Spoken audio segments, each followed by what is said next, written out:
Shalom. Dans la première partie de notre émission intitulée Le sang de l'agneau, nous avons été éclairés sur trois aspects principaux, à savoir le sang libère un grand pouvoir, le sang porte des informations et le sang parle. Pour ce qui concerne le sang de l'agneau, il a libéré un grand pouvoir qui vient aux rescousses des habitants de la terre.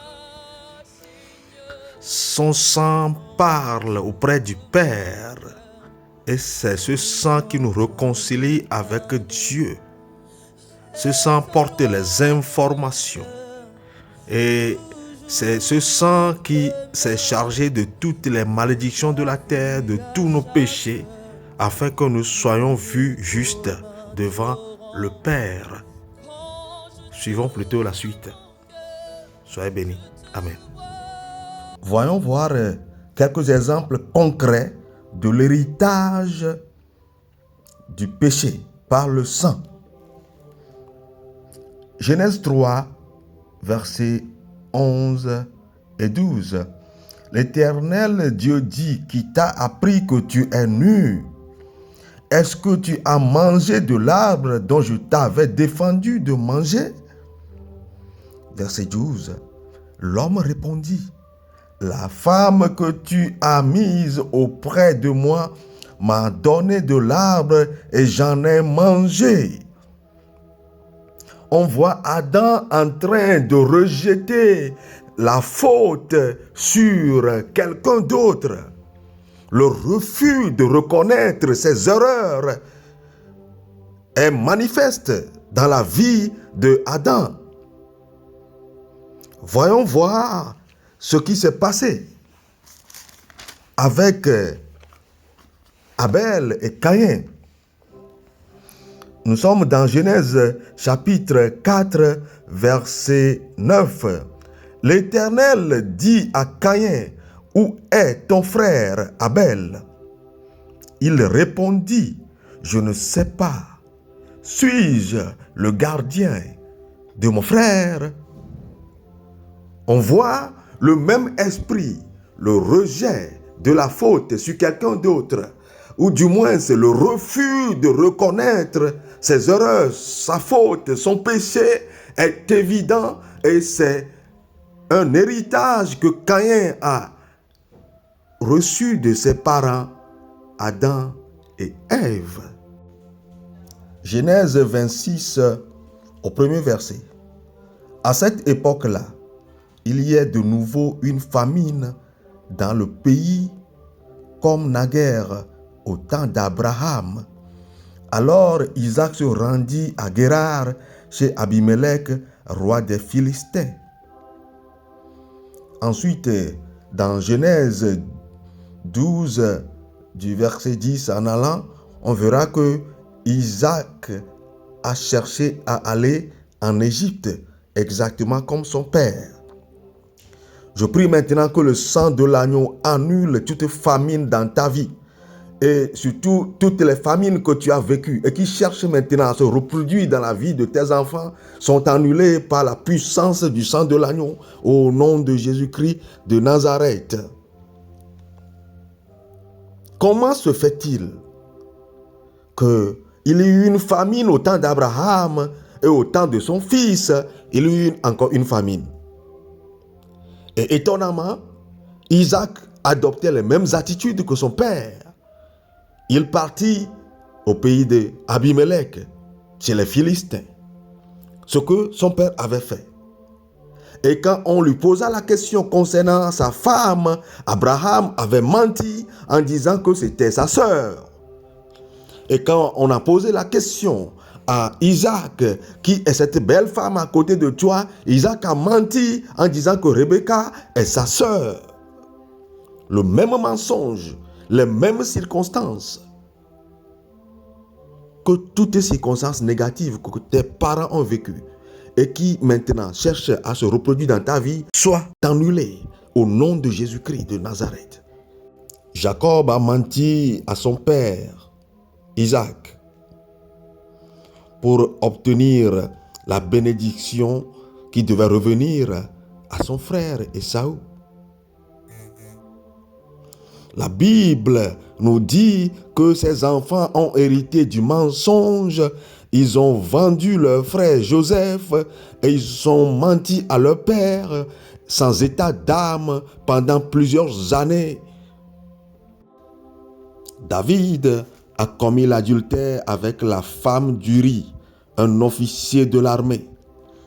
Plus tard, son fils Amnon a commis l'adultère avec sa propre sœur Tamar.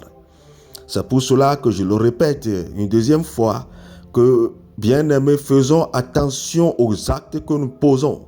Sinon, nos enfants le feront 2 fois, 3 fois pire que nous, et en ce moment, nous serons dans des états de faiblesse et nous ne pourrions rien faire que de subir dans l'amertume et les grincements de dents. Qui peut nous sauver du péché? Qui peut nous sauver de l'héritage du sang? Qui peut nous sauver de la voix du sang des ancêtres qui parle constamment contre nous? C'est pourquoi toi maintenant, tu es dans le ministère. Tu as un bon niveau, mais tu sens que ça ne va plus. Ça devient lourd, ça pèse. Le progrès devient impossible. C'est le sang, c'est la voix du sang de tes ancêtres qui te réclament à l'alcoolisme. Ils te réclament à l'adultère. Ils te réclament à l'idolâtrie. Ah oui, mon frère, c'est pour cela que même nous qui sommes dans le ministère, nous devons invoquer le sang de l'agneau constamment pour nous débarrasser et nous délivrer de tout héritage et de toute réclamation du sang des ancêtres au nom de Jésus-Christ de Nazareth. Nous connaissons tous le ministère du patriarche Moïse, un ministère caractérisé par la démonstration de puissance singulière. Rares sont les hommes de Dieu et les prophètes qui ont exercé l'autorité de Dieu à ce niveau-là. Il était en confrontation avec l'autorité pharaonique. Il était en confrontation avec les magiciens. Il était en confrontation avec les forces de la nature, exerçant l'autorité sur l'eau amère qui devient l'eau douce, exerçant son autorité sur la montagne qui produit de l'eau, exerçant son autorité sur la mer qui céda le passage afin que le peuple puisse passer. Cependant, Moïse hérita du caractère impétueux de son ancêtre direct qui est Lévi. En effet, la Bible dit dans Genèse 49, verset 4, que Lévi est impétueux comme de l'eau. Ils l'ont vaincu à cause du sang de l'agneau. Nous devons prier que le sang de l'agneau nous débarrasse de toute alliance qui nous retient, qui retient notre progrès, nos bénédictions, surtout liées au sang des ancêtres, et que le sang de l'agneau maintenant coule dans nos veines et nous rend victorieux au nom de Jésus-Christ. Pour conclure cette émission, nous allons lire Jean chapitre 3, verset 16 à 21. Car Dieu a tant aimé le monde qu'il a donné son Fils unique, afin que quiconque croit en lui ne périsse point, mais qu'il ait la vie éternelle.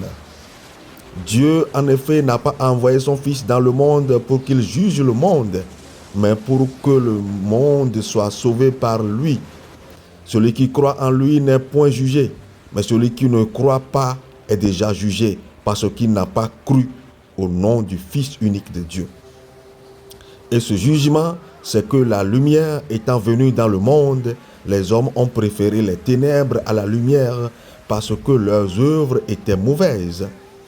Car quiconque fait le mal est la lumière et ne vient point à la lumière de peur que ses œuvres ne soient dévoilées. Mais celui qui agit selon la vérité vient à la lumière afin que ses œuvres soient manifestées, parce qu'elles sont faites en Dieu. Que le Seigneur nous convainc du péché et de la repentance, qu'il nous accorde la grâce d'accepter la prédication de la croix, qu'il nous accorde la grâce de nous repentir, qu'il nous accorde la grâce de confesser nos péchés et de revenir à lui afin d'avoir la vie éternelle au nom de Jésus-Christ de Nazareth. Que le Seigneur nous fasse grâce. Amen.